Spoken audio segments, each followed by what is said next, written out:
Hi, this is Eric Burnett, Workforce Intelligence and Communications Coordinator for Kentuckiana Works.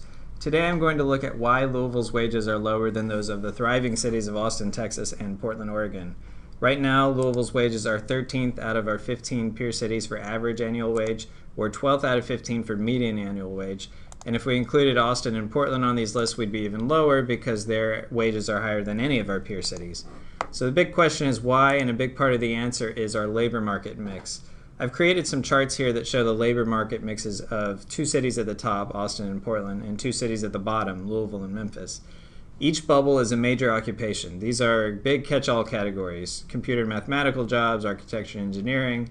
There are only 22 of these to represent about 780 jobs. That's why these categories are kind of overly broad, and these tend to be computer jobs and these tend to be engineering jobs, but you get the idea. And the y-axis here shows the location quotient, which basically means relative to the national average, does this city have more of these jobs or fewer of these jobs than you would expect? And then the x-axis is the median annual wage for each of these major occupation groups.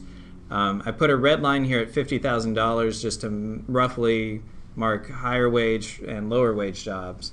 And this creates four quadrants essentially. We have overrepresented and lower wage, overrepresented and higher wage, underrepresented in lower wage, and underrepresented in higher wage. And what you want is a lot of activity here, not a lot here. Here is okay, and if you have things here, you want to move them up to here.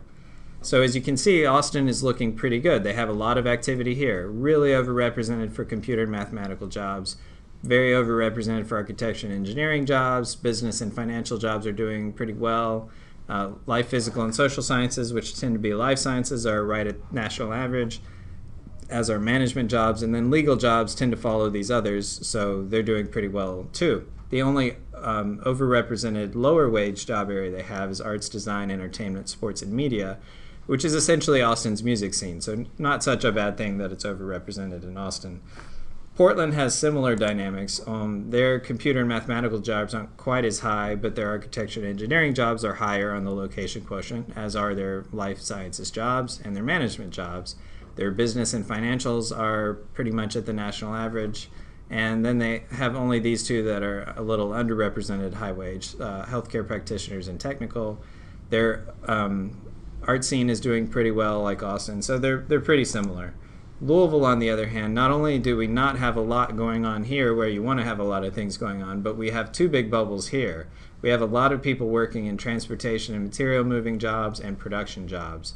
And these are overrepresented in our labor market. They make up a disproportionate amount of our local labor market, and they don't pay that well, as you can see. And then all these bubbles that were overrepresented in the previous two cities are significantly underrepresented in Louisville, especially the life sciences, which are barely even on the chart. If we go to Memphis, pretty similar dynamics, only their transportation material moving jobs are even more overrepresented than in Louisville. And again, all of these jobs that the other cities had that were doing well are very underrepresented in Memphis. So again, what we want to do in Louisville is move these bubbles up. We want to get more of these jobs, at least to be at the national average.